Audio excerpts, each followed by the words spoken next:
જય શ્રી કૃષ્ણ મિત્રો, મારી ચેનલમાં આપનું હાર્દિક સ્વાગત છે। ખેલના દિવસોમાં શ્રી ઠાકોરજીને ધરવામાં આવતા દાળિયાની રેસીપી આજે આપણે જોઈશું। તો આ દાળિયા બનાવવા માટે આપણે કેવા ચણાની પસંદગી કરવી તે આપણે આ વિડીયોમાં જોઈશું। તો તમે જોઈ શકો છો અહીંયા કે મેં ચણા લીધા છે। જુઓ, તમે જોઈ શકો છો ને, એકદમ લીસા છે, બિલકુલ કરચલીવાળા નથી। તો આ સ્પેશિયલ આપણે દાળિયા ફોડવાના ચણા આવે છે।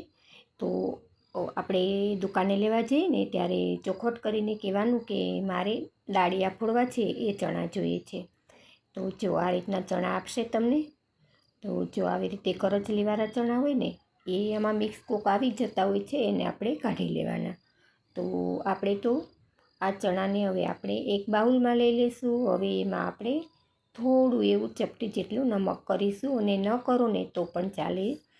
અને અહીંયા આપણે ચપટી હળદર કરી અને 1 ચમચી જેટલું આપણે જલ કરી અને આને આપણે ભીંજાય, માત્ર ભીંજાય, વધારે એમાં પાણીનો ભાગ હોવો ન જોઈએ, ખાલી કોટ જ થાય ને એટલું જ અહીંયા આપણે જલ કરવાનું છે। તો જો આ રીતે કરીશું ને તો દાળિયા સરસ ફૂલેલા અને એકદમ પોચા બનશે। તો જો આ રીતે આપણે બરાબર મિક્સ કરી અને આપણે 10 મિનિટનો રેસ્ટ આપીશું। અને હવે હું તમને એ પણ બતાવું કે જે આપણે રેગ્યુલરમાં ચણા ખાઈએ છીએ ને, શાક અને આપણે પાણીપુરીમાં, અને એ આપણે જે રેગ્યુલરના ચણાનો હું પણ તમને એક આપ કરીને બતાવીશ। તો એમાં પણ આપણે એ જ પ્રોસેસ કરી નમક અને હળદર અને થોડું એવું જલ કરી અને એને પણ આપણે 10 મિનિટનો રેસ્ટ આપી દઈએ। તો હવે જો અહીંયા આપણે જોઈ લઈએ કે 10 મિનિટ પછી હું જોઉં છું તો ચણામાં સરસ એવા આપણા સેટ થઈ ગયા છે, જો તમે જોઈ શકો છો ને। તો હવે અહીંયા આપણે શું કરવાનું કે ગેસની ફ્લેમ આપણે હાઈ રાખી અને મીઠું એકદમ ગરમ કરી લેવાનું।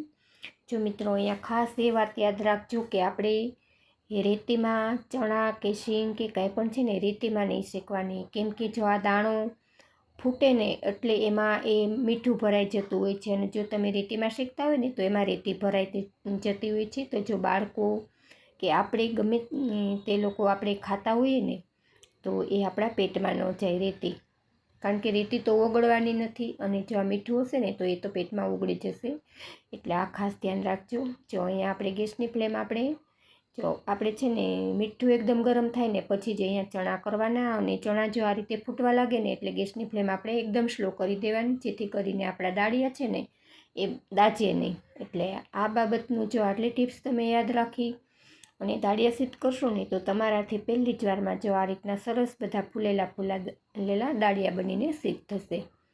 તો હવે આને આપણે આ રીતે હવાલામાં કે કોઈ પણ ચાળણી હોય ને એમાં ચાળી લેવાના। તો જો આપણે હળદર કરી છે ને તો સરસ એવા ઉજળા આપણા દાળિયા બનીને તૈયાર થઈ ગયા છે। તો જો હવે તમને હું આપણે જે રેગ્યુલર ચણા ખાઈએ ને એ પણ તમને હું ફોડીને બતાવું છું।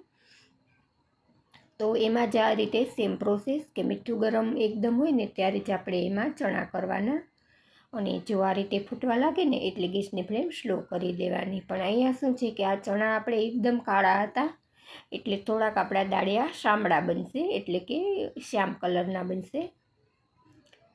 તો આપણે જે પહેલાં દાળિયા છે ને એની સરખામણીમાં આ દાળિયા થોડાક આપણે શ્યામ વર્ણના થશે। તો આ રીતે એ દાળિયા પણ તમે સિદ્ધ કરી શકો જો ન મળે ને તો તમે કઈ રીતે દાળિયા બનાવો છો ને એ મને કમેન્ટમાં કમેન્ટ કરીને જરૂરથી જણાવજો। અને જો મારો વિડીયો તમને પસંદ આવ્યો હોય ને મિત્રો તો પ્લીઝ વિડીયોને લાઇક આપજો અને તમારા ગ્રુપમાં શેર કરજો। અને જો ચેનલ પર નવા છો તો ચેનલને સબસ્ક્રાઈબ કરી બેલ આઇકન પ્રેસ કરી ઓલ પર ક્લિક કરી લેજો, જેથી કરીને હું નવી જે કંઈ રેસીપી મૂકું ને એ તમને સૌથી પહેલાં મળે। તો હવે આપણે જો આ રીતે મેં બધા દાળિયાને સિદ્ધ કરી લીધા છે, જો તમે જોઈ શકો છો ને કે કેટલા સુંદર બન્યા છે આ દાળિયા। તો આ જ રીતે આપણે પ્રભુને સોહાયને એવા આપણે સિદ્ધ કરી અને અરોગાવાના છે।